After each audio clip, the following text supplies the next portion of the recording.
شادی کے جملہ مقاصد کو اگر ملحوظ خاطر رکھا جائے تو یہ بات آسانی سے سمجھ آ سکتی ہے کہ جس چیز کو ہم شادی کہتے ہیں وہ دراصل مرد و زن کے درمیان ہونے والا ایک نفسیاتی بندھن ہے، اور باقی تمام مقاصد اس نفسیاتی بندھن کے ماتحت ہیں۔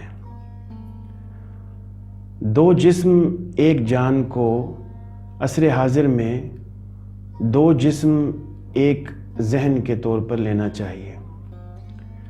جان اور ذہن دونوں سے مراد نفس انسانی ہے، جس سے جملہ نفسیاتی پہلو جنم لیتے ہیں۔ نفس کیا ہے؟ نفسیاتی پہلو کون سے ہیں؟ یہ سب جاننے کے لیے میری ویب سائٹ پر فلسفہ سکون کا تفصیلی مطالعہ کیا جا سکتا ہے۔ یہاں میرا مقصد صرف شادی کے مختلف نفسیاتی پہلوؤں پر روشنی ڈالنا اور پاکستانی جوڑوں کی نفسیاتی بنیادوں پر رہنمائی کرنا ہے۔ شادی کے دراصل نفسیاتی بندھن ہونے کو ہم اس طرح سے سمجھ سکتے ہیں کہ اس بندھن میں سب سے اہم حصہ نفسیاتی ہے۔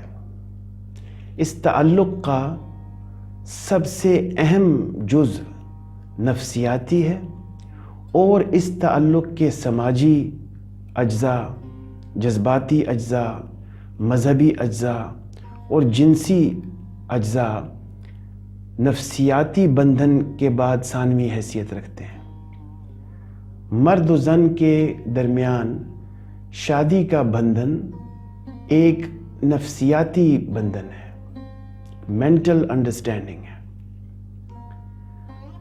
وہ شادی کے تمام تر پہلوؤں یعنی جنسی، مذہبی، جذباتی اور سماجی پہلوؤں اور ان کے ذیلی مقاصد کا براہ راست تعلق انسانی ذہن سے ہے۔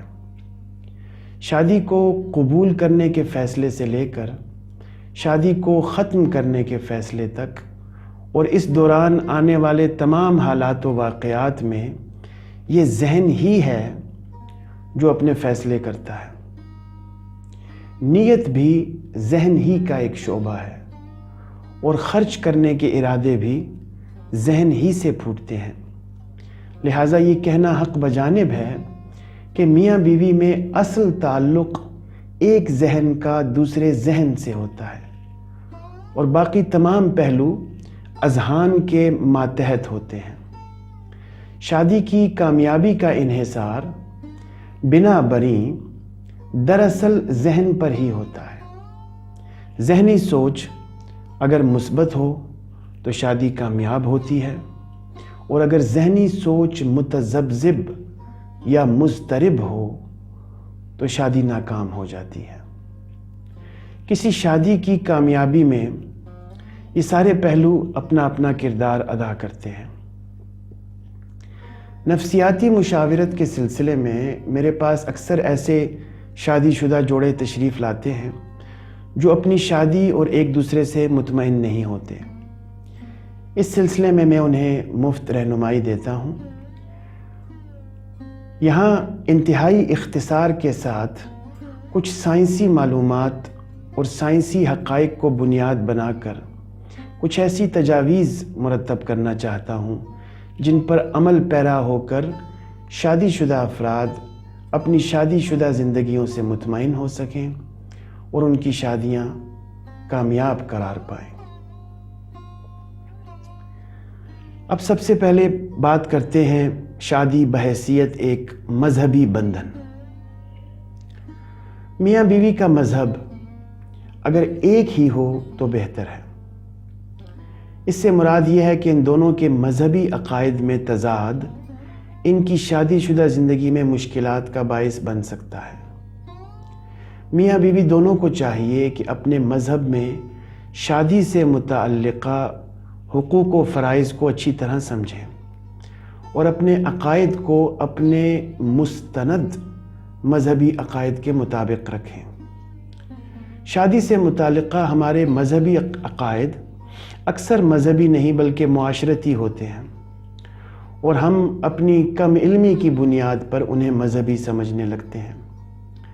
مثلاً خاوند کا یہ سمجھنا کہ گھریلو کام کاج کرنا اور خاوند کے ماں باپ کی خدمت کرنا بیوی پر فرض ہے وغیرہ۔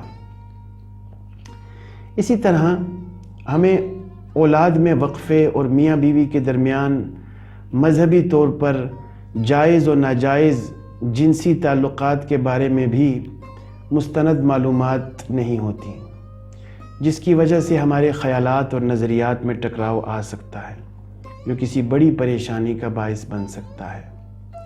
اکثر دیکھنے میں آیا ہے کہ خاوند حضرات ایسے جملے غصے میں اپنے منہ سے نکال بیٹھتے ہیں جو طلاق کے نعم البدل تصور کیے جاتے ہیں، مگر میاں بیوی دونوں کو ان جملوں کی مذہبی سنگینی کا اندازہ نہیں ہوتا۔ لہٰذا میرا مشورہ یہی ہے کہ میاں بیوی کو کچھ وقت وقف کر کے اپنے مذہبی حوالہ جات کی روشنی میں ان تمام مذہبی اصولوں کو سمجھ لینا چاہیے جو ان کی شادی شدہ زندگی سے متعلق ہیں۔ یہاں میں برسبیل تذکرہ یہ دعویٰ بھی بطور ماہر نفسیات اور بطور سائنسدان کرتا چلوں کہ اگر میاں بیوی اپنے دین سے محبت رکھتے ہوں اور اس کو مستند ذرائع سے سمجھتے ہوں تو ان کی شادی شدہ زندگی گل و گلزار بن سکتی ہے۔ یہ دعویٰ صرف مجذوب کی بڑھ نہیں بلکہ اس کے پیچھے لاتعداد سائنسی حوالہ جات موجود ہیں۔ دین کو فالو کرنا اور اپنے مستند دینی عقائد پر کاربند رہنا انسان کی نفسیاتی صحت اور اس کی شادی شدہ زندگی کے لیے بہت ضروری ہے۔ اب شادی شدہ زندگی میں جو سماجی بندھن بنتا ہے اس کے بارے میں کچھ بات کر لیتے ہیں۔ میاں بیوی کا ایک ہی معاشرے اور ایک جیسے خاندان سے ہونا بھی شادی شدہ زندگی کو بہت سے مسائل سے بچاتا ہے۔ میاں بیوی میں اقتصادی یا سماجی ناہمواری مسائل کا باعث بنتی ہے۔ شادی کرتے وقت مرد کو چاہیے کہ خود سے مالی طور پر کم صاحب ثروت بیوی تلاش کرے، اور خاتون کو چاہیے کہ خود سے مالی طور پر زیادہ مستحکم مرد کو تلاش کرے۔ شادی دیکھے بھالے لوگوں میں کرنا زیادہ مناسب رہتا ہے۔ شادی ہو جانے کے بعد میاں بیوی کو ایک دوسرے کے ماں باپ اور رشتہ داروں کی اسی طرح عزت خاطر کرنی چاہیے جیسا کہ وہ اپنے سگے ماں باپ اور رشتہ داروں کی عزت و خاطر کرتے ہیں۔ مثلاً اگر ایک بیوی خاوند کے ماں باپ کی عزت نہیں کرتی مگر اپنے ماں باپ کی عزت کرتی ہے تو اسے سوچنا چاہیے کہ اس کا یہ فعل دوغلے پن پر مبنی ہے، کیونکہ وہ اور اس کا میاں دونوں دو نہیں بلکہ ایک ہیں۔ ہاں، اگر وہ اپنے سگے ماں باپ کی بھی عزت نہیں کرتی تو وہ نفسیاتی طور پر اس بات میں حق بجانب ہوگی کہ وہ اپنے خاوند کے ماں باپ کی بھی عزت و خاطر نہ کرے، مگر رشتہ داریوں میں ایسا ہوتا نظر نہیں آتا۔ عموماً خاوند اپنے ماں باپ اور رشتہ داروں کو اپنی بیوی کے ماں باپ اور رشتہ داروں پر ترجیح دیتا ہے، اور بیوی اپنے ماں باپ اور اپنے رشتہ داروں کو اپنے خاوند کے ماں باپ اور رشتہ داروں سے زیادہ عزت کرتی ہے۔ شادی شدہ زندگی میں میاں بیوی کو جس سماجی مسئلے میں سب سے زیادہ خطرہ ہو سکتا ہے وہ ہے عزت کرنا۔ عزت ہی سارے فساد کی جڑ ثابت ہوتی ہے۔ فلاں نے فلاں کو ٹھیک طریقے سے سلام نہیں کیا، فلاں سے ٹھیک طریقے سے نہیں ملا، فلاں نے فلاں کو اپنی کسی تقریب میں مدعو نہیں کیا، وغیرہ وغیرہ۔ اس طرح کی اکثر باتیں سننے کو ملتی رہتی ہیں۔ میاں بیوی کو یہ سمجھنا چاہیے کہ وہ دنیا سے الگ تھلگ کسی پہاڑ کی چوٹی پر نہیں رہتے، بلکہ دونوں ایک معاشرے کے افراد ہیں۔ یہ بالکل بھی ضروری نہیں کہ معاشرے میں رائج سارے ہی رسم و رواج اچھے ہوں۔ کچھ بالکل جاہلانہ بھی ہو سکتے ہیں، بلکہ زیادہ تر جاہلانہ ہی ہوتے ہیں، مگر ان رسم و رواج کو سمجھنا اور ان سے ہوشیاری سے عہدہ برآں ہونا بہت ضروری ہے۔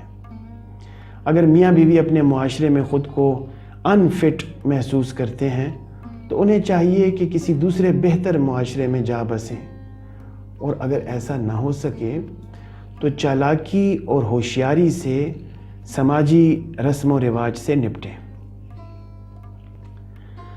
شادی ایک جنسی بندھن بھی ہوتا ہے۔ ہمارے معاشرے کا ایک بڑا المیہ یہ بھی ہے کہ ہمیں اتنی طبی اور جنسی تعلیم حاصل نہیں ہوتی جس کی ہمیں اپنی زندگی میں بار بار ضرورت پڑتی ہے۔ مثلاً ہم اپنے جسم کے بارے میں اور اس کے افعال کے بارے میں بہت کم جانتے ہیں۔ ہم اکثر ایسے کھانے کھاتے ہیں اور ایسی مشروبات کا استعمال کرتے ہیں جو ہمارے جسم اور صحت کے لیے مضر ہوتے ہیں، مگر ہمیں اس کا علم نہیں ہوتا۔